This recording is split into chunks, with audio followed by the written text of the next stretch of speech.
Well, hello again. It's the fall season here, and things are starting to,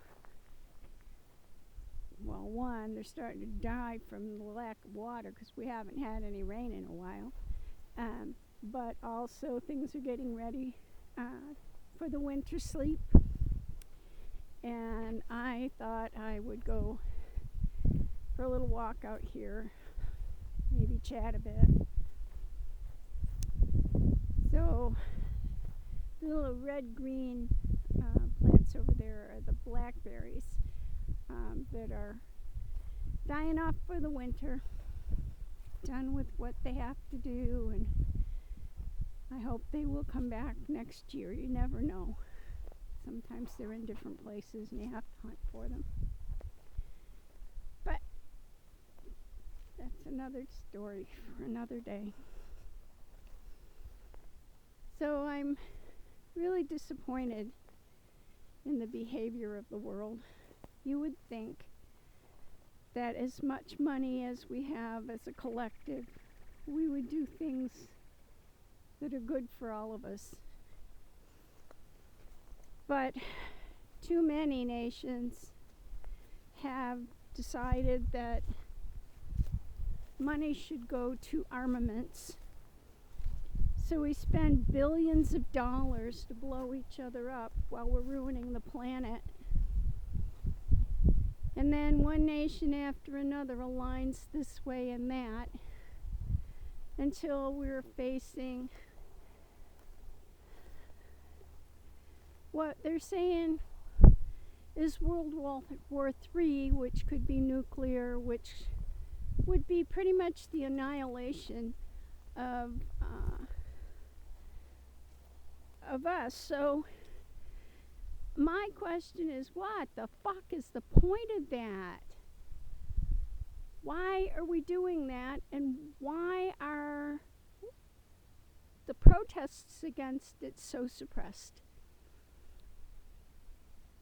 We don't hear the news here. We're not hearing that in the United States.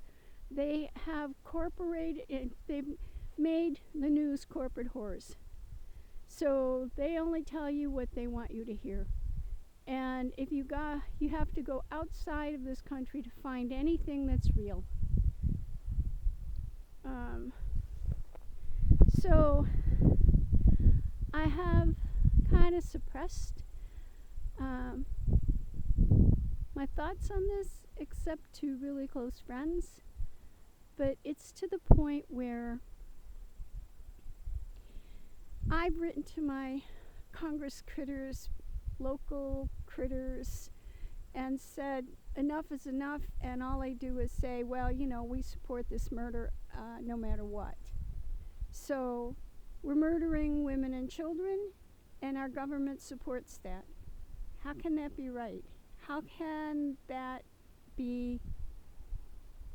How can you think that's okay and call yourself a Christian, a Catholic, a Jew, or a Muslim? How can anyone who has a belief in a higher entity say these murders are okay and still face their God? I just don't understand. So I am deeply saddened by the Zionist efforts to destroy all of the Palestinians. They've said that out loud in public. They're either going to leave or we're going to kill them. We'll starve them to death. And they are succeeding. I am anti-Zionist. I am not anti-Semitic or anti-Israeli or anti-Jew or anti-anything. You are who you are. I am who I am. But the Zionist movement to take over all of the nations in the Middle East as a greater Israel has to stop. And if YouTube wants to throw a little old me off of here, fine. I'll go to another platform. There are lots of others. See ya.